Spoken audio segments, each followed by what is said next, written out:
Thanks, Norm. Thanks again. I really appreciate it. And thanks to you and the entire CGLA team for organizing this great event in our nation's capital. You know, as you've already heard today, for many years, infrastructure has been a continuing topic of discussion here, not only in DC, but around the country. But it sincerely feels like we are reaching a moment of action. We know that President Trump is committed to investing in infrastructure. We know the Congress is committed. We know the business community is committed. And now we know the American public is committed. 3 out of 4 Americans now support increasing investment in our infrastructure. So we have widespread awareness that our aging infrastructure is crumbling, but I really believe Americans see this as an opportunity. It's an opportunity to go beyond the important work of improving the infrastructure we have now and also focus on the infrastructure we need in the future. Infrastructure we need for a country that before 2040 will add 70 million more people and move a staggering 40% more freight. Infrastructure that will grow U.S. businesses and that will create U.S. jobs. And that's why Blueprint 2025, the report, is such a great asset. As the administration and Congress tackle the question of how to pay for the infrastructure, it's important that we have an overall vision of how these dollars should be invested. And that's what I propose to do with you for the next few minutes with these remarks. I want to focus on the vision. I want to share with you 4 principles that we at Siemens believe should guide our approach to infrastructure in the 21st century. Number 1, infrastructure is more than roads and bridges. Our roads and bridges are absolutely critical assets, and we need to repair and improve them. And I'll share some ideas on how we can do that best. But today it's essential that we focus on the full definition of infrastructure. In our manufacturing sector, in our factories, the average age of equipment is older than at any time since the Great Depression. Throughout the country, the aged buildings and water systems and dams are older than ever before. And there's the infrastructure we don't have yet, and we still need. I was in Baton Rouge, Louisiana a few weeks ago, and as I joined some of my colleagues as we opened a new Siemens service center for the oil and gas industry there. You know, a few years ago with the downturn in the oil and gas industry, prices hit the Gulf oil and gas customers pretty hard. But the sector's starting to rebound. We call it early buds now in the oil and gas industry. And the energy leaders there expressed much optimism. And part of that was because prices were stabilizing. But the bigger part of the optimism was the emerging energy exports we're going to have from this country, the prospect of liquefied natural gas exports. You know, our shale boom is a pathway to energy independence, but it's also a way for us to take a lead, both economically and in oil and gas production globally. It's a way for U.S. companies to deliver electricity to parts of the world that still need it. And there's a new energy model forming in the developing world, and the basis for that is natural gas-fired power plants supported by this LNG supply chain. We really see this market taking off after about 2020, but the investments here in the United States, in the Gulf Coast, are starting today. By acting now, leaders in Louisiana and the Gulf Coast are positioning themselves to lead this market. And when we talk energy, we have to talk about our power grid. In the last century, we went to the moon. We built automobiles and a highway system for the automobiles to drive in. We developed computers. We developed the internet. And yet our power grid, the basic foundation of electricity in this country, is widely considered to be the most remarkable engineering achievement of all. In addition to being the world's largest single machine, this invention made so many other inventions possible. It was the driving force for the second industrial revolution. And that industrial revolution led us to the machine age. And now to the new revolution, the digital age. The digital age, which reliable electricity made possible, has surpassed what our power grid is capable of. And not only is this grid aged, we not only have transmission systems that are more than a century old, our power grid remains largely analog in our new digital world. And in this century, a digital grid is necessary for 2 reasons, at a minimum. 1, we need a digital grid to capitalize on the cost competitiveness of renewable energy and natural gas. These fuel supplies are intermittent, and it takes a digital enterprise to manage these resources in real time. Otherwise, we're vulnerable to outages when the sun isn't shining and the wind isn't blowing. Second, a digital grid is resilient. It's a resilient grid that can keep us safe and secure in the age of severe weather and increasing cyber threats and attacks. You know, I was struck by a power company's vice president that I'll quote, who said, and I quote, "We've got the storm of the century every year now. But with a digital enterprise and a digital grid, we can be protected and we can be resilient, because if the main power system goes down, backup generation is available, is manageable, and kicks in. And if you're running a city or in charge of a hospital, that is mission critical." So this connects me to my second point, which is as we move forward, we must strive to build infrastructure that's not only newer, but is smarter. And a part of our strategy has to be digitalizing infrastructure. On one hand, the age of infrastructure alone is a powerful call to action. We knew that when we entered here today. But on the other, we must be mindful. As we move forward, a digital industrial revolution is redefining what's possible today and tomorrow. Our legacy infrastructure has mostly undergone a slow, incremental evolution, but computing power and software are making bigger advances in much quicker periods of time.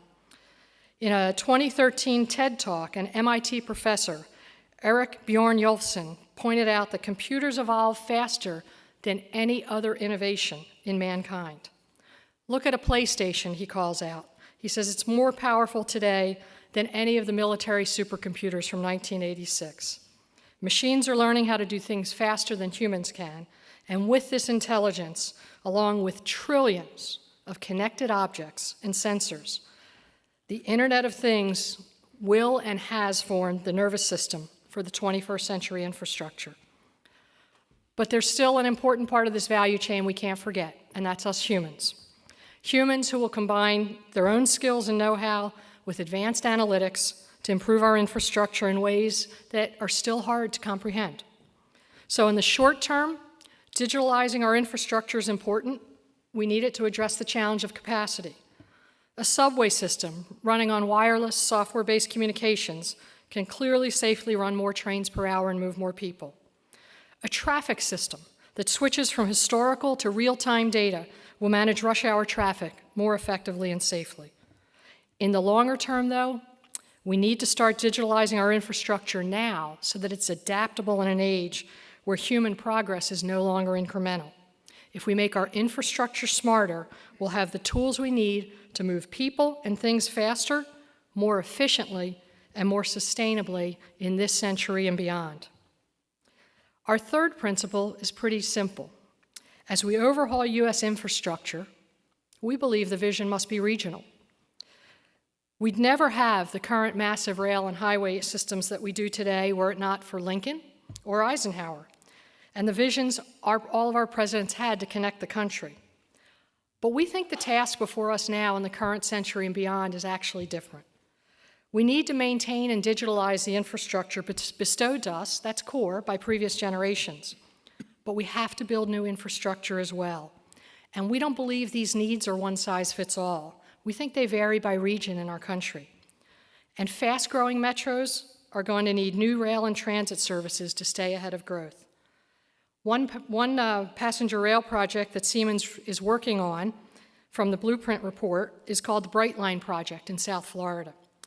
We built the locomotives and passenger coaches for the service that'll connect Miami, Fort Lauderdale, West Palm Beach, and Orlando. The project is following a rail created over 100 years ago, where riding trains was very popular in South Florida. And there were hundreds of private passenger rail companies. What's interesting now is train ridership is coming back. You heard Amtrak has set ridership records for 6 years running.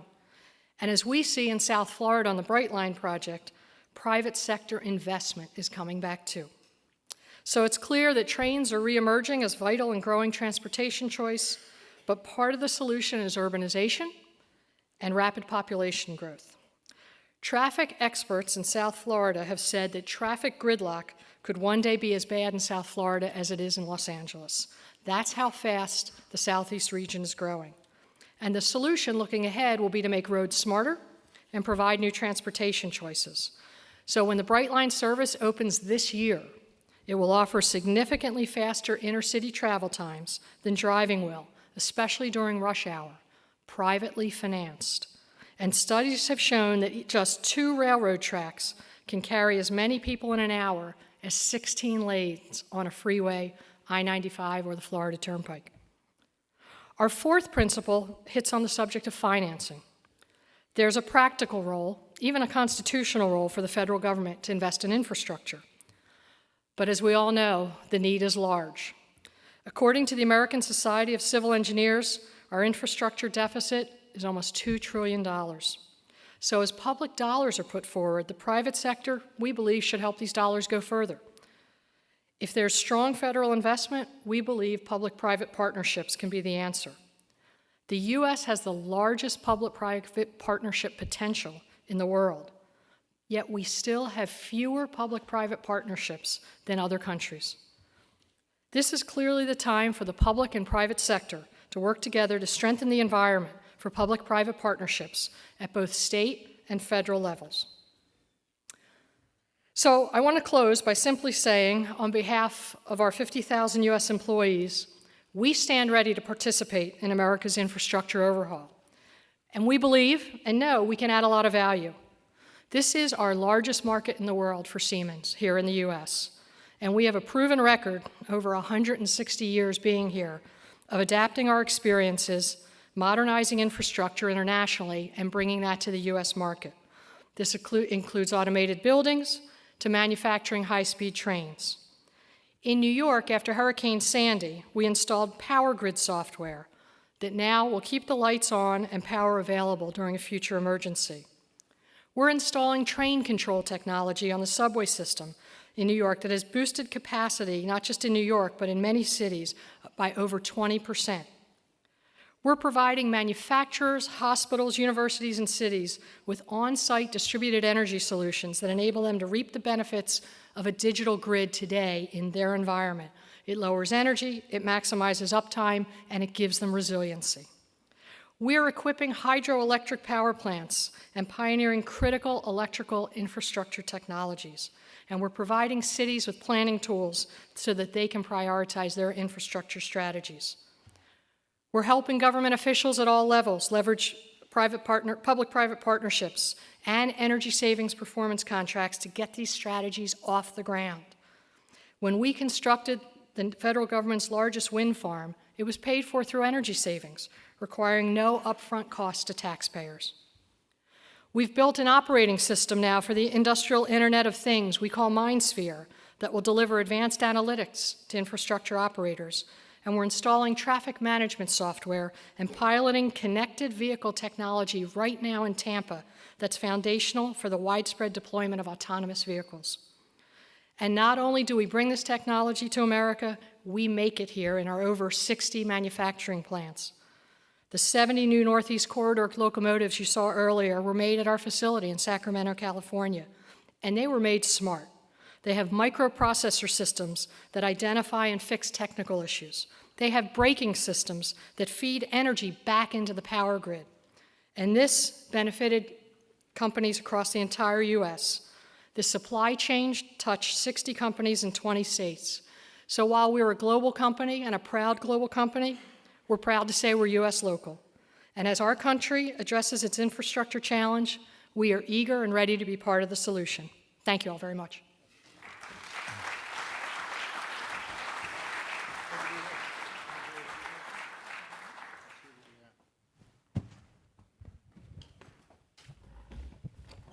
Are there any questions? So I have a quick question just to get started. In terms of your vision of infrastructure globally and in this country, what are the most interesting near-term technologies that you see that we ought to be aware of or thinking about or hope to see? Well, I sincerely believe that digital is a key part of the answer. And you know, it's funny, I actually have I have a daughter who's a civil engineer who loves concrete. And we have these discussions about how do you bring that to the new generation, the next generation that's going to build infrastructure in her world, which is large buildings, et cetera, here in DC. And so we talk about what tools can you need. And she says, if I can understand the supply chain, if I can understand how the building's going to be used, if I can understand, and Mom, don't forget about sustainability, right? How can I make this sustainable for the next generations to come? So if we can, there are so many sensors already out here. Our rail vehicles have sensors. When we look at our manufacturing environment globally, we've got 30 million control systems and sensors in plants throughout the world. All of those sensors have data. The challenge is half of the data created in the world was created last year, in 1 year. So we've got lots of data. How do we turn that into useful knowledge and analyze it? So that's the challenge. I think we're going to see infrastructure apps popping up. And I think that's going to come from people in this room, people at universities, and people who just want to make cities and our transportation systems and our buildings better, safer, smarter, and more resilient. That's great. Thank you very much. Any questions? Any other questions? You've been doing the change. This is your one opportunity. Yes, sir. Well, Siemens has. Do you have that $100 billion? I just want to. Yes, I have. I do have the $500 billion. But anyway, Siemens has did the magnet trains in China, which is in 2006 In or Shanghai. earlier. Yep. Yeah, but from Pudong district to Pudong airport. And even they told me the Siemens so advanced in technology, but you cannot sell the magnet train in Europe, even in your own country. So not necessarily the advanced technology will be, can be afforded by all the infrastructure, first place. And secondly, all the infrastructure which you digitize, everything is replace human. So that's why there's more employment in the market. So how you can't argue about that kind of phenomena? So as mentioned, we did install and operate a maglev system outside of Pudong Airport over 10 years ago. So technology is a wonderful thing, and I'm an engineer by background. But technology doesn't define markets. Markets tend to define innovation and the need. And so we've not been able to replicate that, and we've not seen maglev take off. Literally, anywhere else, primarily in the country or in the world. A lot of times technology is not the challenge, is it? As we see with a lot of infrastructure, it's politics, it's policy, and it's market forces. And the great part about this country is so much is driven by market forces. So, we stand ready if there's a need for maglev. We've moved past it in a lot of other technologies. We do a tremendous amount of high-speed rail. In Asia as well as in Europe. The second part of your question, as I heard it, was what's the role for humans if we have all this technology in the future and autonomy? We believe there's actually a critical role for humans. We believe decision-making, whether it's on the shop floor or in a vehicle, there's still an absolute role for humans. We believe some of the skills are going to change in terms of what employees are going to be doing, what their skill needs are, and because of that, we think we need to address that skills gap in our nation here. But there's absolutely a role. But technology and if you will, automation is going to take away some of the heavy lifts that were happening, some of the more repetitive tasks, and the world's going to look a little different. But we think there's still a critical role for humans in inventing it, innovating it, applying it, and operating it. If you were talking to machines, would you have a different answer? You'd have to ask my digital twin. Sorry, I couldn't resist that. That was too easy. Thank you so much, Judy. That was really great.